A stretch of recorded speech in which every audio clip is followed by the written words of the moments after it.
Denmark क्या कर रहा है इसका शायद ही आपको अंदाजा भी होगा। इसको समझने के लिए सबसे पहले आप ये वीडियो देखिए। Heute im Studio Judith Rakers. Guten Abend, meine Damen und Herren, ich begrüße Sie zur Tagesschau. Bei der Corona-Pandemie ist weiter keine Trendwende in Sicht. Weltweit sind mehr als 691.000 Ansteckungsfälle bekannt. In Bayern fand die zweite Runde der Kommunalwahlen ausschließlich als Briefwahl statt. Die Bundeswehr holt Soldaten aus dem Irak zurück nach Deutschland. यात्रा में आए हैं, रथ यात्रा बोलते हैं इसको, और ये डेनमार्क में हो रहा है। सबसे बड़ी बात है सभी भारतीय मूल के सभी लोग हैं। ज्योति जी भी दिख रही है वहाँ पे। जय श्री कृष्ण। ज्योति बहन आइए। ज्योति बहन है, ये भारतीय मंदिर का जनरल सेक्रेटरी हैं। अरे सबसे अच्छा है कि हम अच्छी जगह पर पहुँचे, लुई विटॉन की जगह पहुँचे।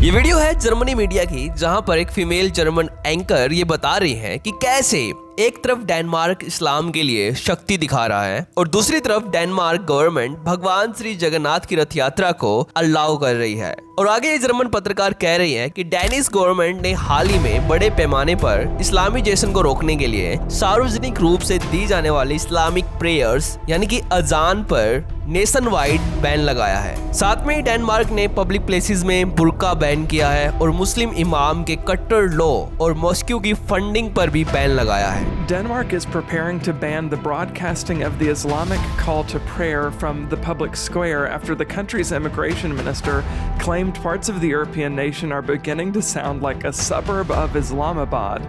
If you don't know, this is what it sounds like as the prayer prompt rings out in cities across Denmark. लेकिन हिंदू धर्म की ओर डेनमार्क पॉजिटिव थिंकिंग रखता है। लेकिन सवाल ये है कि डेनमार्क सनातन को अपने देश में प्रमोट क्यों कर रहा है भगवान जगन्नाथ की रथ यात्रा को निकालकर। और ऐसा क्या हुआ कि डेनमार्क इस्लाम को बैन कर रहा है, और आखिरकार वो कौन सी हिंदू ऑर्गेनाइजेशन है जिसने डेनमार्क में हिंदू विलेज इस्टेब्लिश करने के लिए प्लान किया है। तो चलिए देखते हैं। देखिए, एक तरफ डेनमार्क की सड़कों पर भव्य जगन्नाथ रथ यात्रा निकाली जा रही है।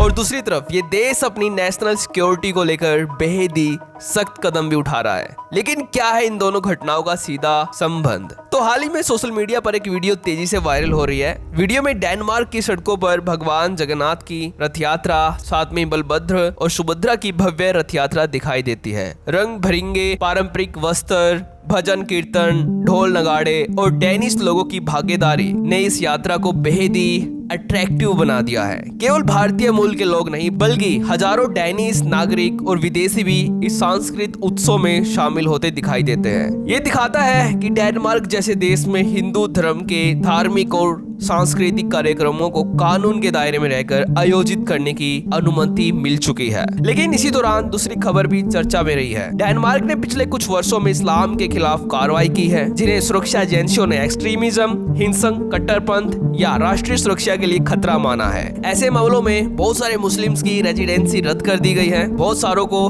डिपोर्ट कर दिया गया है डेनमार्क से, और हजारों मुस्लिम के प्रवेश पर प्रतिबंध लगाया गया है। Denmark saw what Islamic mass immigration did to Europe and decided it would end it at its borders. While other nations debated, apologized, and hoped for the best, Denmark studied the fallout, and then it did something no modern Western democracy was supposed to do. It tore apart neighborhoods, rewrote asylum law, forced assimilation by law, and sent a quiet but thunderous message to Europe. Danish government का कहना है कि उनका उद्देश्य है कि इस्लाम उनकी government law को फॉलो नहीं करता है, इसलिए डेनिश गवर्नमेंट हिंसा, उग्रवाद और राष्ट्रीय सुरक्षा से जुड़े खतरों के चलते इस्लाम को डेनमार्क से बैन करना चाहती है। यहीं से इंटरनेट पर ये दोनों खबरें ट्रेंड कर रही हैं। डेनमार्क ने जगन्नाथ रथ यात्रा निकाली और कट्टरपंथी को देश से बाहर निकाल दिया। लेकिन ये समझना बहुत ही जरूरी है कि उपलब्ध सार्वजनिक जानकारी के अनुसार ये दोनों अलग अलग घटनाएं हैं जो डेनमार्क पिछले कई दिनों से कर रहा है। और डेनमार्क की रियलिटी ये है कि डेनमार्क ने अपने संविधान और कानूनों के अनुसार धार्मिक स्वतंत्रता का सम्मान करता है। यदि कोई समुदाय सभी नियमों का पालन करती है और सार्वजनिक कार्यक्रम आयोजित करती है तो उसे अनुमति मिल सकती है। इसलिए सनातन को इन्होंने पूरी तरह से फ्रीडम दी हुई है। और दूसरी तरफ यदि कोई व्यक्ति या फिर कोई रिलीजियन कम्युनिटी हिंसक गतिविधियां, आतंकवाद या राष्ट्रीय सुरक्षा से जुड़े मामलों में शामिल पाया जाता है तो उसके खिलाफ कानून कार्रवाई भी की जाती। दोनों फैसलों का आधार अलग अलग होता है, इसलिए डेनमार्क ने अभी मुस्लिम अजान पर पूरी तरह से बैन लगाया है। लेकिन केवल इतना ही नहीं, इनसे मिलिए, यह है गोरा निताई दास, एक डेनिश हिंदू जो डेनमार्क में एक लार्जेस्ट लैंड बाय करके एक डेनिश हिंदू इको विलेज बनाना चाहता है।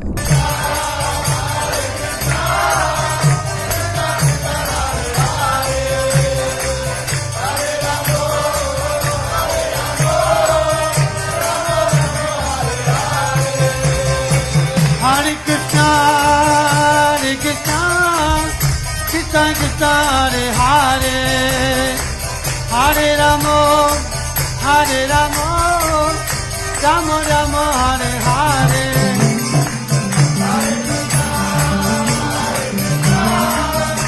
यानी कि डेनमार्क में एक ऐसा हिंदू विलेज जहां पर सुबह हरे कृष्णा की ध्वनि गूंजे, गौ सेवा हो, ऑर्गेनिक फार्मिंग हो और लोग वैदिक लाइफस्टाइल को अपनाएं। इसके लिए गोरा दास का साथ दे रहे हैं इस्कॉन डेनमार्क, जो एक बड़े लैंड को खरीदने के लिए प्लान कर रही है ताकि वहां एक विशाल फार्म और हिंदू इको विलेज इस्टेब्लिश किया जाए। इस प्रोजेक्ट का उद्देश्य केवल खेती करना नहीं बल्कि सनातन वैदिक कल्चर को प्रैक्टिकल रूप में जीना है डेनिश लोगों के साथ। इस इको विलेज में ऑर्गेनिक फार्मिंग, काऊ प्रोटेक्शन यानी कि गौ सेवा, सस्टेनेबल लिविंग, योगा, मेडिटेशन, वैदिक एजुकेशन और कृष्णा भक्ति को एक साथ विकसित करने की योजना है, यानी कि मॉडर्न वर्ल्ड में एंशिएंट इंडियन विजडम का एक जीवित उदाहरण। हालांकि लैंड परचेस और प्रोजेक्ट की सभी प्रक्रिया डेनमार्क कानूनों के अकॉर्डिंग की जाएगी, इसलिए अभी एक प्रस्तावित पहल के रूप में देखा जा रहा है इसको। तो डेनमार्क में इस वायरल सनातन ट्रेंड से हमें दो बातें सीखने को मिलती हैं। पहली, दुनिया के कई देशों में भारतीय संस्कृति और भगवान जगन्नाथ की रथ यात्रा जैसे उत्सव को सम्मान और उत्साह के साथ मनाया जाता है। दूसरी